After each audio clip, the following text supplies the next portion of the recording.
What's up, y'all? Welcome to another episode of Undrafted Hoops. I'm your boy JB the Chef, coming at you with another episode of our Offseason Block Party. If you haven't seen any videos prior to this, we've been covering. We're making an effort to cover all 30 teams this offseason. We've covered about 15 teams so far. Kind of lost track at this point, but we're somewhere around that 15 team number. So if you cheer for teams other than the Nets and are interested in what we have to say about them, make sure you check us out. All our videos are posted on our YouTube page, YouTube channel at Undrafted Hoops.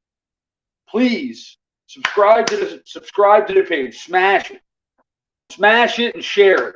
Please pass the word along. Undrafted Hoops. If you want to know a little bit more about us, we're also on Facebook and Twitter at Undrafted Hoops _. On both our Facebook and our Twitter page, we cover daily content, anything surrounding this glorious league, the NBA. Huge fan of it. And also, we're also on Hardcore Sports Network on YouTube. So if, you're into other sports or just want to hear different opinions on basketball, Hardcore Sports has it all, bro.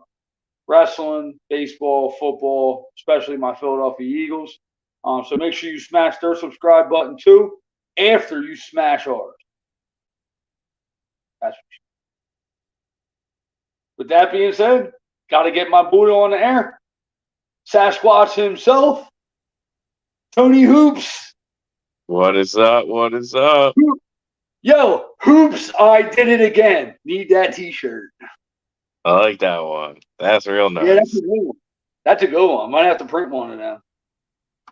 So, How you been, bro? It's been a little bit since I had your view. Look at this hair. You look sharp, bro. Sophisticated and shit.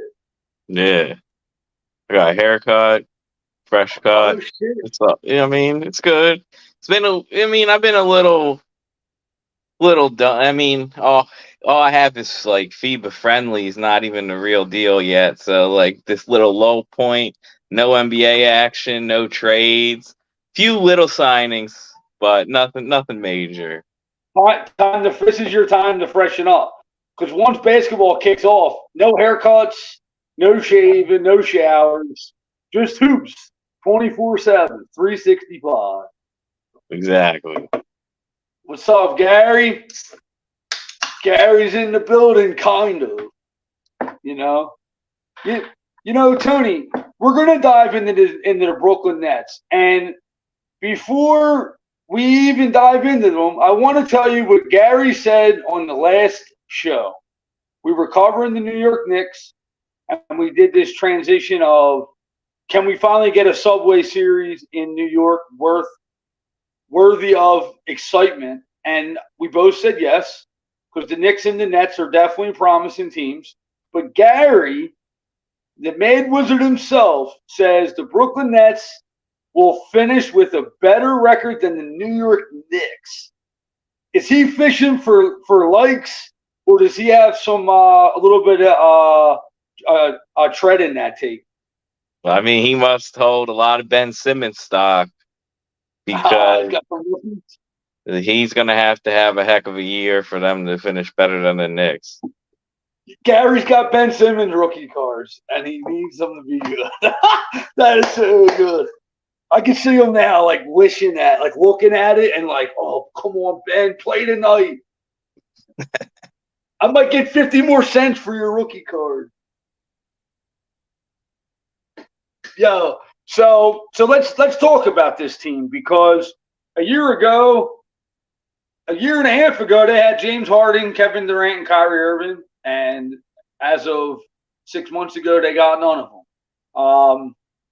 They come in with this fresh-faced team, bunch of young guys, couple guys drafted there, and I'm unsure. They went 12-15 after the Kevin Durant trade when they got Mikal Bridges.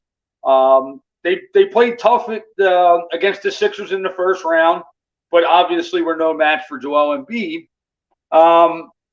What are we looking at with this team? Is should we not have any expectations from them and just watch them blossom because the majority of their guys are under the age of 27? Or should we not be surprised if the Nets come out firing and clamp City on defense? I think you should have an expectation of like at least to win like 35 plus games, and then they have a chance. They're in the range of the play-in teams.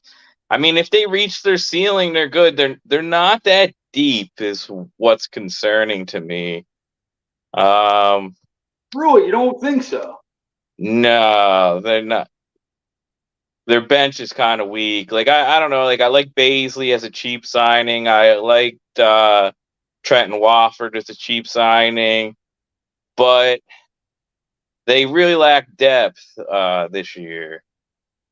So their head coach is still Vaughn, right? Yeah, I like him. Yeah. I was like 99.8% sure of that, but I just wanted to ask before I continue. If you're staring at your roster, it's game one, and you still haven't gave the announcer your starting five. If you're Vaughn, who are you starting at the gate, assuming everybody's healthy? If everybody's healthy, we got Dinwiddie, Bridges, Cam Johnson, Dorian Finney-Smith, and Claxton. And Claxton. Defensively, that is an extremely versatile defense right there, right? Yeah. If and the biggest if is Ben Simmons. We don't know. I have no idea what to expect from him.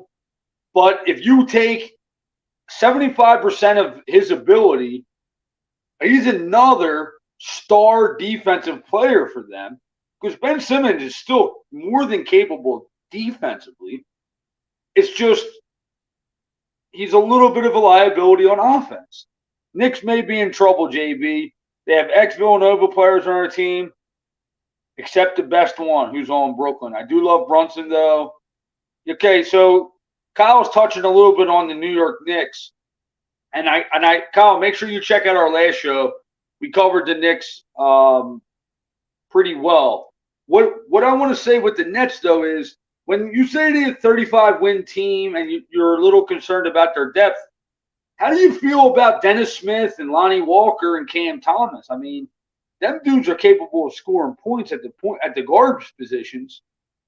I think they have a lot of versatility where I do agree with your starting five, but now you can really mix it up. If you really wanted to go small, you can go Claxton, Cam Johnson, Bridges, and then you can go maybe I was thinking Simmons and Dinwiddie, or I was going to even say Dennis Smith maybe getting some starts this season for them.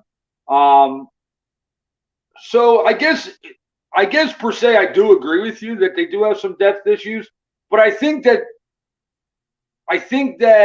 they can improve on that question mark though, because of the potential in some of them guys I mentioned like Cam Thomas and Dennis Smith and Lonnie Walker.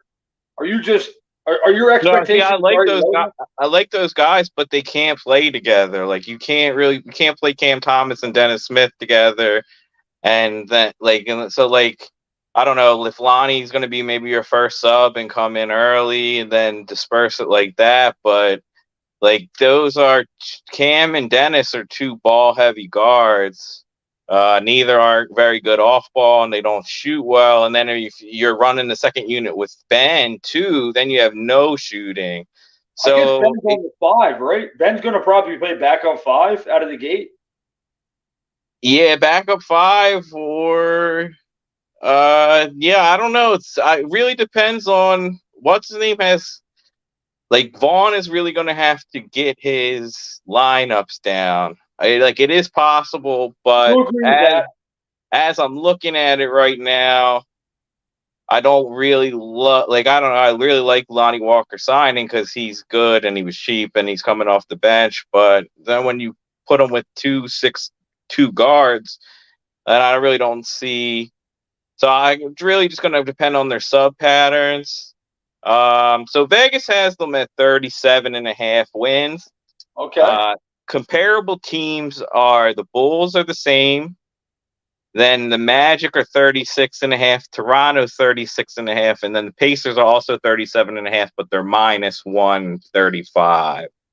I think Toronto is going to be under that. Yeah, that is what you would think. I would take them definitely over Toronto in those group of teams. 37.5? For the Nets, yeah. Yeah. I'm just trying to. See, like, I think that's a really good number. I could, if they come out, reach their ceiling, they could hit 45 wins. If Bridges makes his leap, Cam Johnson is shooting all over the place. Then you got Claxton is another guy. He's only 24. He's been getting better every season. Defensively, a total machine, bro. Yeah, so, and then a lot's going to deal with, like, if they're injury. Like, Royce O'Neal's a good piece to have because he can play all the positions. So that's one good guy off the bench that you can play with anyone. And he can shoot, which is big. I mean, yeah. So I don't know. I would if I was making the win total, I would think it's like, I think they're going to win like 35, 40 games. So 37.5, right on the number. Yeah, it's hard to even pick. Yeah. Yeah. Like, that's one I would never go near it. Yeah, I would never go near it. And I mean, I like this group. Like, I'm rooting for this team. A lot of guys that I like. And like in Dennis Smith last year, like, he was actually one of the best on-ball defenders in the league. Yeah, he didn't play that much, but that's something. Like, everyone was saying, have fun in China, have fun in China. Yeah. Hey, the guy's making $2 million on an NBA team and still only 25 years old. So, and he had tremendous upside when he was drafted. So I know something you have said a lot of times is as this league's progressing, you actually expect certain guys that maybe have a late blossom because of how hard it is. Like, yeah, you might have been great between 16 and 19, but then you're going to hit a wall. Like, holy shit, there's some talented fucking people in this league. And then you kind of figure it out because, like, yes, you had to keep that. That's kind of where I'm at with a guy like Ben Simmons. He was dominant his whole career, but played his whole career based off of athleticism. And then once the league said, well, this is what he can't do, so when he gets the ball in his hands, we're going to defend him this way. And if he doesn't change or get better, then he is who he is. And so I think as this league progresses, you might see that group of 25, 26, 27-year-olds figure it out in a spot where there's no pressure on them. There's no pressure on Dennis Smith Jr. this year. There's no pressure on Ben Simmons.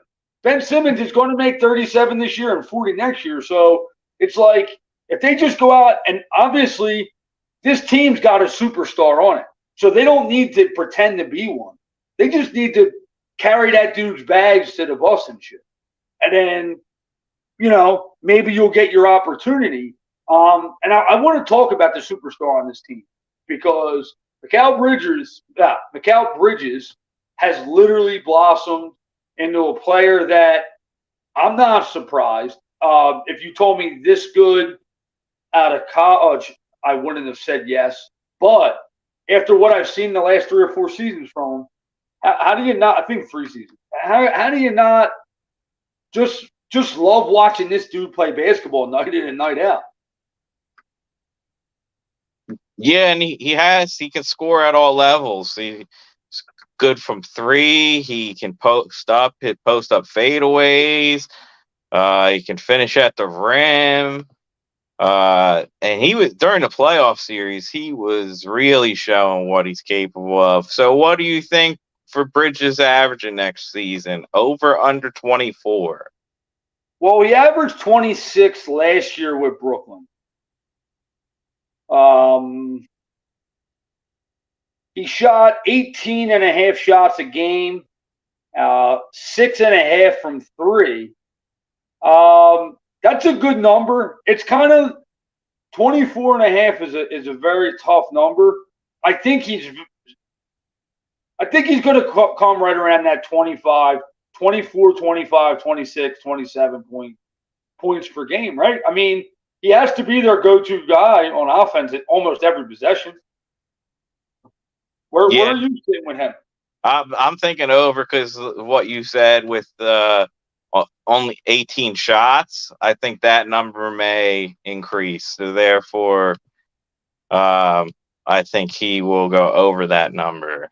He's a 37 and a half career three-point shooter. That's very impressive. And his averages isn't dropping. It's actually staying relatively right on average, and his attempts have gone up. So that's a very good sign in terms of, where this guy is falling. I mean, if he's shooting 37.5% and getting 20 shots a game, this guy's going to score 27 points a game because of his efficiency and, just like you said, because of his ability to score at every level, his ability to get easy baskets in transition because of his athleticism and getting in passing lanes. I mean, and I think another huge thing about his over-under point total is he's playing on a team with Claxton and Finney-Smith. I mean, Finney-Smith can score, but Ben Simmons, guys who they need a Batman scorer because they're not, they're secondary scorers. So, if you're asking me to put money on it, I would lean over with you, actually. I just don't see a scenario where he starts scoring 22, 23 points a game. Yeah. Unless Cam Johnson just comes out blazing, bro. Which he could, but there's still enough ball to go around for those two. Those are going to be they're going to be the primary guys. Do you I guess something we've always talked about with FIBA just starting up is, I know me and you both like when guys go and play, especially in the summer, especially in key developmental seasons for them. And I was very excited that Cam Johnson went onto this team. I mean, he gives them incredible shooting at the four. Do you think over the course of this season, is he going to be guarding primarily threes or fours with Dorian Finney-Smith, side by side with him? Mostly threes for Cam, but it will just interchange. Like, that's the one thing I love about the Nets, like, starting lineup. You can, like, those three can really trade off of who's covering who, like Bridges, Johnson, and Finney-Smith. Obviously Bridges is probably going to, they're probably going to use Finney-Smith to cover the toughest guy on the other team, just because he doesn't do as much on offense. So, like, that will be his role. So it doesn't really matter. I don't think who Cam's covering. I think he can cover three. I think playing the FIBA will make him cover bigger guys because the United States goes small a lot. So he'll learn to play against big fours. So just as a little side note, I want to make sure I throw this in this conversation. Spencer Dinwiddie is on a contract season too, so if he's looking for an incentive to play better, I mean, it's there. His last contract season, I believe it was in Brooklyn. I think he scored 20 points a game that season. Yeah, which he could do again. Like, if they're gonna give him 35 minutes, it's really, which they could, because he is a good scorer, and especially when he knows, like, he's got. He averaged exactly 35 minutes last year. Yeah, so he'll probably play the same this year. I don't see anyone dipping into his minutes too much. How many? Okay. This I honestly, this caught my eye immediately. Spencer Dinwiddie played 26 games with the Brooklyn Nets. How many assists do you think he averaged a game? With the Nets. Gonna say 7. 9.1. Okay. Wow, that's really nice. Wow, that is. I mean, he only averages 5 a game. That's I don't know, man. That is really shocking to me because I don't. I know he's listed as a point guard, shooting guard, but I never really associated him with playmaking as much. I mean, if they're going to get that version of Dinwiddie, Bridges is going way over 20.5. You know what I'm saying? Like, if you got a guy that's trying to find you, whoa. Yeah, no, I think he will definitely go. I agree with that. He'll probably 25 plus. I want to dive into the Nets draft picks real quick. They took 2 guys, Noah Clowney and Dariq Whitehead. The reason why I want to do Dariq Whitehead first is because I don't know much about him. Besides that, prior to going to Duke, he was a highly touted high school prospect. I know he got hurt at Duke fairly early in the season. Let's talk about Whitehead. I know he's probably going to start the season on the injured reserve and might not get playing time till sometime in December. Is he a stash player and bring him up, let him develop, let him get healthy, and try to tap into that potential that wasn't really shown at Duke? Or do you think he's a guy that might even be able to suit up for this team this year? No, it's going to take a while because he's already had 2 foot surgeries. And the Nets just performed the second one.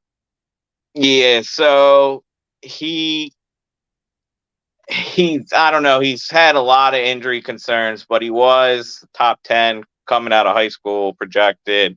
He has a good jump shot. Like, he has skills, but they said he shot 42% for Duke. Yeah. Yeah, he could shoot. He can shoot it, but it's tough when you're losing, the key years of development, and then like at Duke, he was battling through it. Like, he didn't look right. Obviously, he's getting the second surgery.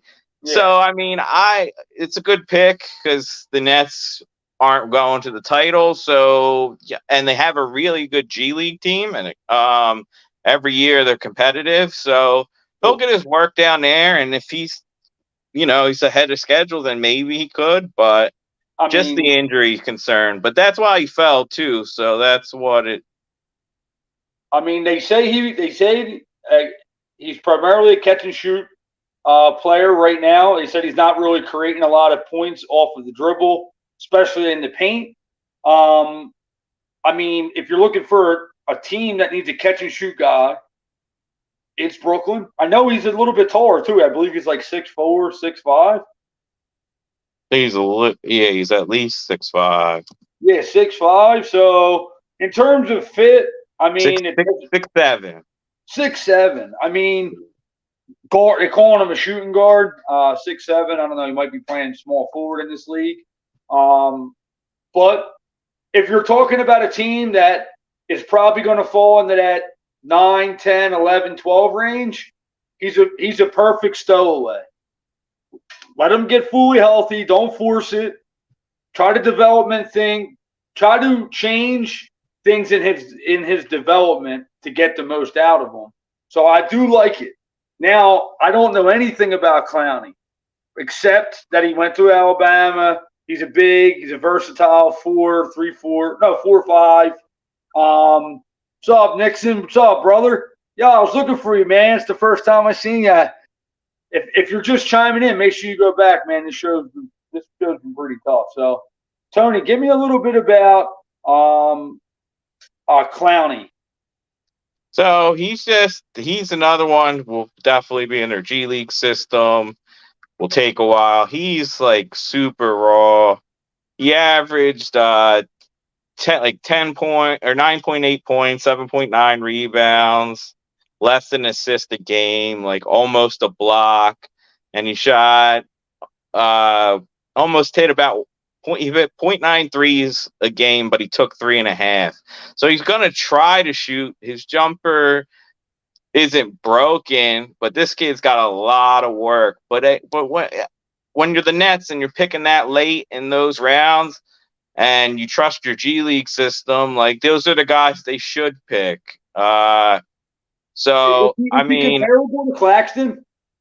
no, because he's going to try to stretch more, Clowney. Yeah, they said he Like got like 3 or 4 a game in college. he shot 3.3, but he only made little less than one. So he was 28%, but his progression is going to be a lot On a good different. team though. Alabama's tough this year. Yeah, they were a 1 seed. They were a very good team. Yeah, yeah. So like he wasn't just going up there and jacking shots. But like I just think that's what he'll be working on a ton. And I don't know. We'll probably see Sharp before we see Clowney this year, and then. But I'll follow these guys in the G League, like, and I don't know. I like the style of picks by the Nets. High upside, late first. Let's say we think we have some of the best player development guys in the world. We're going to try to make them into something. So I think they're pick the right kind of guys, but I don't expect huge seasons from them. Absolutely. I think with especially with the guys in place on their roster currently, it's kind of like you said, stow away, build, try to bleed the potential out of them. I want to touch on something here because we mentioned Cam Thomas, but it was brief. We got a comment from my boy Ronald here. He says he was really impressed by Cam Thomas, dropped multiple 40, 30-point games, but everyone seems to act like it's a fluke. What am I missing? He's a horse who could score with range. Why? You obviously mentioned Cam Thomas not as a starter. Why is Cam Thomas not getting his flowers? Is it? Yeah, I want you to tell me. It's because he's 6'3", undersized. Doesn't he's a liability on defense, and he doesn't really play off ball. So it's like, is you gonna let this guy come in and he averaged under assist and a half. So he doesn't really pass the ball. It's like, are you gonna let this guy take all your shots, or are you gonna go with Mr. Dinwiddie, who averaged 9 assists, and get Cam Johnson good shots and Bridges good shots? So I agree. Like, I think Cam Thomas, if you put him on a tanking team and said, here, go score, guy could average 25 points in the NBA. But it's not necessarily translate to wins. Yeah. So these type of guys, they usually, they come off the bench and they're usually popcorn scorers, but they're not given the keys to, take 20 shots a game and light it up. Like, I don't think his scoring is a fluke at all. I just think it's just how the basketball is transitioned. It's a team game more than an individual one. Scored in February. He scored. Hold up. He had a 44, a 47, and a 43-point game in the same week. Yes, it was like Linsanity, but even way more nuts. And then tough shots. He can score in like he can score off of 1 foot. His scoring package. Hold up. And one of the games I want to mention, he was in -20, and the Nets lost to the Sixers. Because go Sixers. Yes, he can shoot, bro. He can shoot, guys. 7 for 11. I think you're right, actually. When you say I love popcorn scorer, that's like one of my favorite sayings of all time. If you're a real hoop head, you know exactly the player Tony G is talking about. You had mentioned Lonnie Walker possibly being the first guard off the bench. I mean, if you got a guy that can score at this rate, you have to think about it though. You might have to think about playing Cam Thomas and Lonnie side by side, or is that you can't at all? Like Lonnie can't play the 3, right?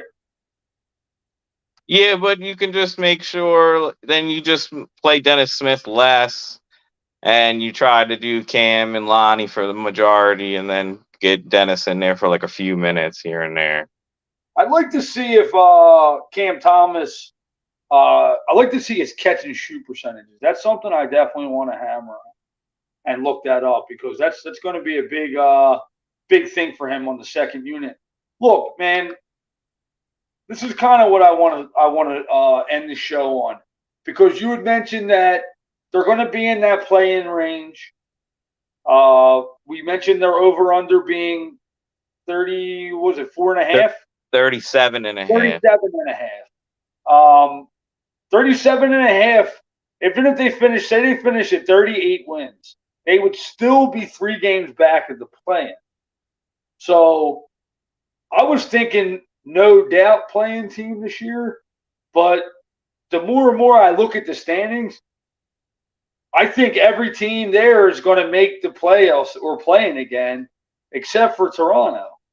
But with that being said, Indiana is 100% getting in the play-in or the playoffs. I don't know if I'm ready to say that yet, but Indiana, I think Washington's going to flirt with that same total, but I think that Washington's win total is like the lowest in the league, like 24 and a half.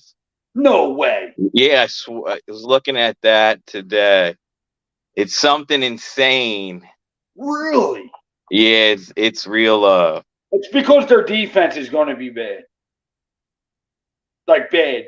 And that's where I think the Nets are going to flirt with that number because defensively they're there. They could play against almost anybody. I'm not saying they're going to beat almost anybody, but defensively they're extremely versatile. But with that being said, I was thinking they were going to be a playing team. I don't know because Detroit's going to be better. I mean, the Hornets can't be that much worse. Orlando's going to be better. I guess Washington's going to be worse. And Toronto, they won 41 games last year, and they got worse, even a little bit worse. So now that I'm revisiting it and I'm really thinking about it, man, that's got me stunned because I honestly don't think the Nets are going to make the playoffs now or the play-in. I get it confused, but I don't know.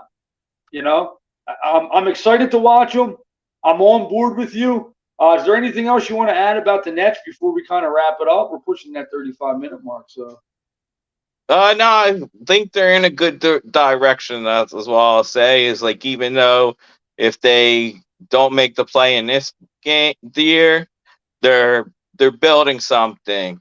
Like they didn't have to full tank. They have some pieces, and they could be a really good team in the next few seasons. Yeah, and they actually have a decent amount of draft picks too, which they can do something with, especially with the expiring. Spencer's expiring this year. Ben Simmons is expiring next year. They're sitting on 4 unprotected firsts from the Suns. They got 2 of their own. They got Dallas's in like 3 or 4 years. So Brooklyn has options, and that's something they haven't had in a while. So as we end it, I promised Josh that we were going to do this at the end of every show. And I know it's the perfect time to say it. Our next show is going to be the Oklahoma City Thunder. And I know if anybody's excited about the Oklahoma City Thunder this season, it's my boy Tony G. Oh, can't wait for the Thunder. That one. That might be a 3-hour show, though. Yeah, definitely. We're just going to not look at the timer, right? Yeah, I might talk an hour on Chet alone. So I might get Chet's birth certificate for that game. I want to look at it. I want to see his like footprints and stuff. I want to dig deep into OKC, bro. That's one I'm really, really excited for. Actually, I don't want to expand too much on it, but what's their over under next season win total? 43.5. Whoa. 43 and a half. So All right. it's the same as like the Timberwolves and some other good team. Same as the Kings. Whoa. So yeah. Wow, that's so I'm gonna sleep on that. That's an Yeah. interesting number to sleep on. I might be up all night now. Just thinking about you know what I mean? Like something's wrong with me. But yo, I want to thank you for coming on the show. You know, my man, Tony Hoops, Sasquatch himself, dropping the knowledge. Don't get used to this haircut because it ain't gonna last long. Yeah, it ain't lasting. Let's go. See Appreciate you, brother. Yeah, Josh Isles. He felt Josh Isles in the background. Josh, I was going to throw shade, but I love you, bro. My man Ronald, yo, I'm happy you enjoyed it. And if you know anybody that might be interested, make sure you share it, man. It's much appreciated. If you haven't subscribed to our YouTube channel yet, make sure you do that too. We're pushing, I think, 115 followers, so might seem like a little to you, but it seems like a mountain to us. So we appreciate every one of them follows. If you enjoyed the show, share it. Make sure you click on our Facebook, Undrafted Hoops, Twitter, Undrafted Hoops _ whatever social media floats your boat. We'll try to be on there. But other than that, it's your boy, JB the Chef, signing off. Appreciate you. Fuck the Celtics, no matter who else you cheer for. Fuck the Celtics, baby.